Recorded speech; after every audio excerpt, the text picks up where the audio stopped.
Well, it's now for me to be able to present a little bit the book I wrote, and then have John Milbank as a respondent.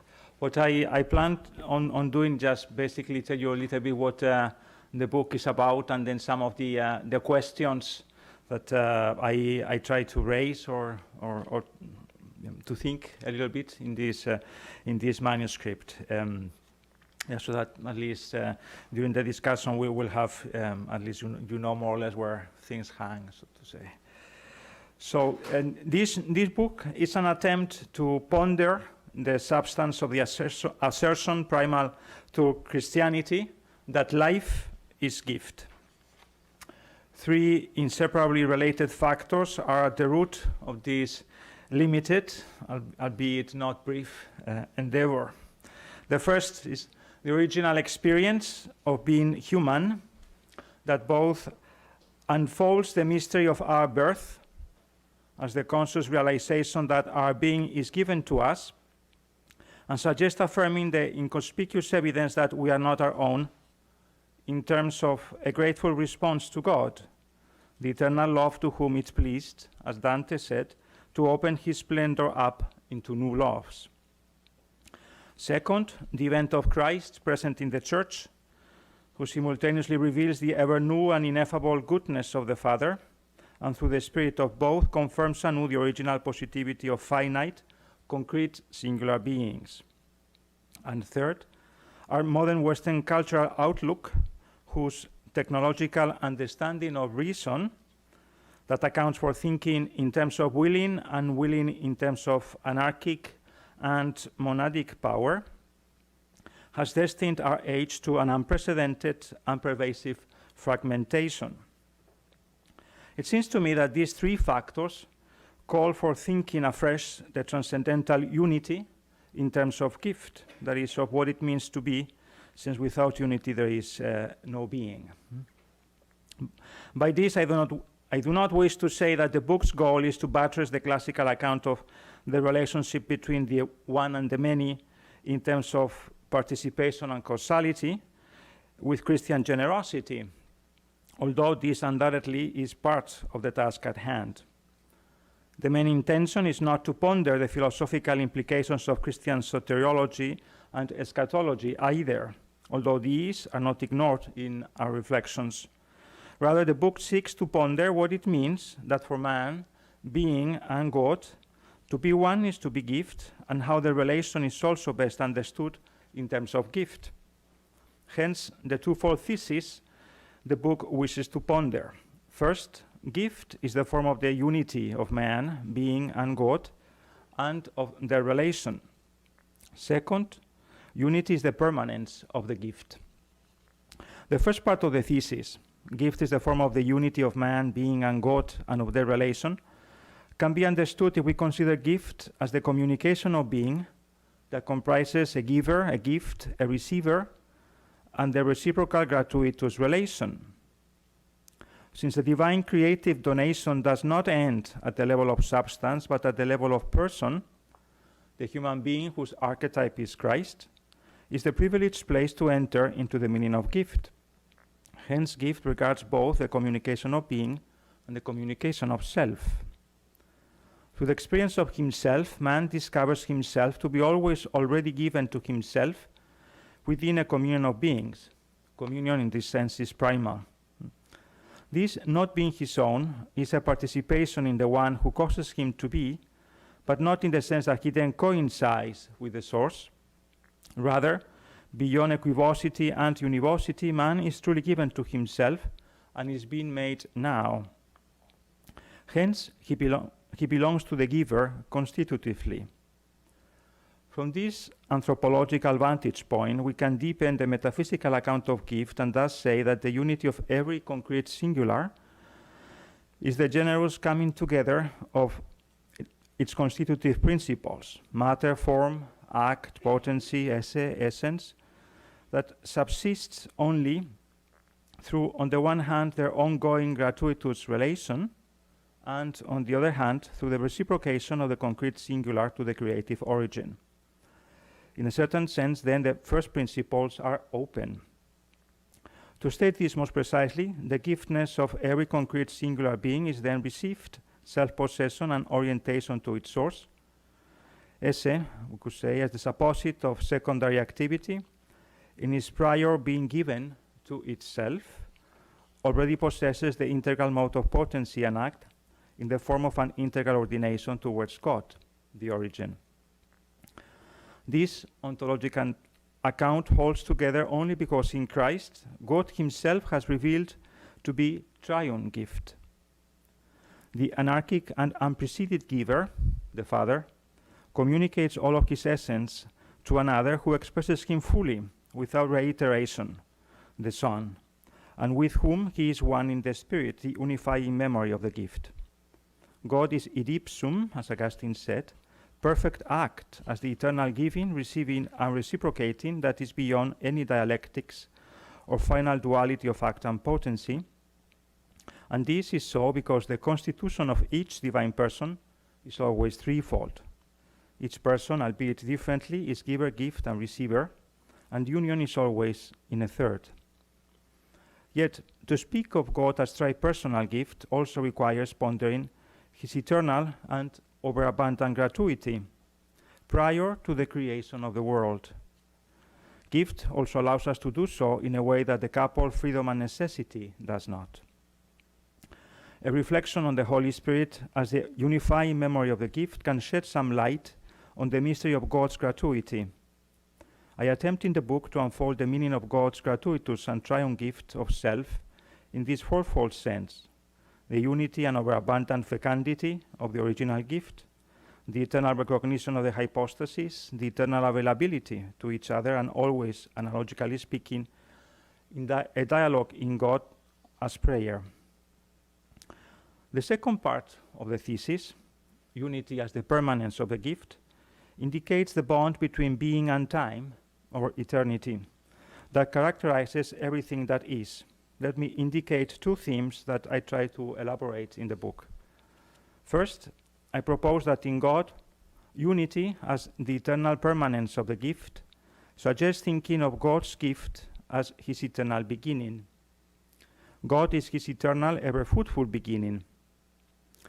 This account doesn't seek to pattern eternity after human historical time, nor does it say that God is the beginning of the world or that he begins to exist at a certain moment. God is because he is nothing other than an eternal beginning that expresses itself anew in a word in which he is let be, a word that is only in the one that utters it, a reciprocal indwelling where the Holy Spirit binds one to the other and witnesses to the unfathomable divine fruitfulness. Beginning, the term beginning, therefore wishes to indicate the triune unity by which the three are identical and at the same time always different. Beginning doesn't mean therefore starting point, but it does preserve the connotation of newness. Gift, I think, allows us to see that God's eventful newness regards the ever greater mystery that the divine persons always are and remain irreducible to each other in their unfailing and holy enjoying of the very same esse. Thus, in God, we could say that unity as the eternal permanence of the gift means that he is a communion of reciprocal indwelling. Second, for the concrete singular, and man most properly, unity as the permanence of the gift regards the continuous reception of oneself from and entrusting of oneself to others in the loving affirmation of their unknown common origin, and with the expectation that the constitutive gift of self will be definitively confirmed. Time, as the mode of being of the concrete singular, images the eternal giver's mode of being. Gift privileges the category of the present, which includes both the continual reminder of the passage from nothingness to being given and the ongoing movement towards the ultimate source of being. The past is intrinsic to the present, not as a denial of it, but as a memory that generates it. The future remains internal to, and yet different from, the present, not as what is withheld, but as what is promised. It is God who accounts for time's fourth dimension, the unified givenness of time. For the human being, unity in himself, with God, and with the world, as the permanence of the gift also has to do with the final confirmation of the finite gift. Theologically speaking, this unexpected given anew, this confirmation, is known as mercy. Only mercy, rooted in the gratuity of the divine triune gift, is able to unify the ontological and anthropological fragmentation that was introduced into history by evil, the rejection of the gift. Mercy, as witnessed in Christ's redemptive gift of self, is the welcoming of otherness that reintroduces into history the unity between being and time. Mercy is the spontaneity of the absolute's unforeseeable beginning, by which the concrete singular is given to be one, while also being held by the origin in the life-giving relation with the Father, offered by Christ's gift of self, accomplished in the Spirit. Christ, through the cross, fulfills the human reception of the gift, renews human nature, and in so doing, unfolds the meaning of being as gift. As it may be clear by now, my reflections on gift as the form of the unity of being are an attempt to offer a theological and metaphysical account of creation that benefits from divine revelation. As such, they could also be seen as a contribution towards a Trinitarian ontology. Although they could help the discussion on gift carried by sociologists and economists, the book takes a different approach. Right? It's also written, I would say, in dialogue with many authors, but particularly Giussani von Balthasar. Right? Although they could help these reflections of mine, the discussion of gift carried by sociologists and economists, the book takes a different approach. Since action is the epiphany of being, to understand why we give and what happens in giving, we need to see first who and what we are.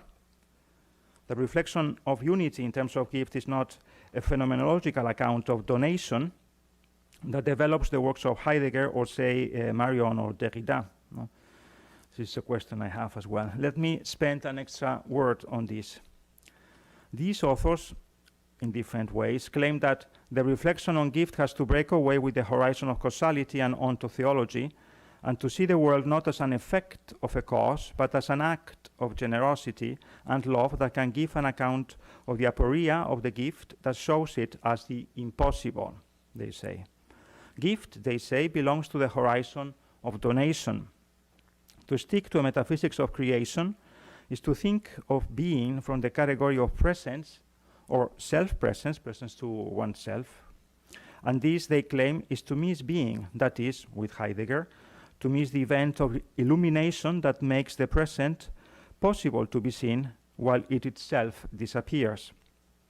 Donation, instead, would be a legitimate attempt to express that space of illumination by itself, as the event that when it illumines disappears, hence as absence, and not simply as light that enables beings to be seen and thought. But one could rightly ask, doesn't thinking gift within the horizon of donation and generosity that ends up reducing gift to a possibility, or as they say, an impossibility, end up eliminating donation? And would not faithfulness to the framework of donation require us to let others silence witness to it? Would not it be more fitting to acknowledge that such phenomenological thought is parasitic to the Christian revelation it rejects, and as such is yet another impossible attempt to think the Holy Spirit away from the event of the triune God, or in other terms to interpret the divine being? Is not the postmodern claim that more primordial than unity, despite claims to the contrary, another grand narrative that ends up putting in place the totalitarianism it seeks to avoid, only this time in the guise of a historical, finite, and complete self-determination, which is, say, a gift without a giver and a donation without gratuity? Is it not instead better to rediscover that not an equivocal but an analogical concept of gift is the adequate correction of the univocity they rightly bemoan? Beyond its merits and limits, the proposal I make and the questions I try to deal with in this book hope to contribute to one, I think, of the most fundamental tasks, which is that of developing anew a theology of creation. Thank you very much. Yeah.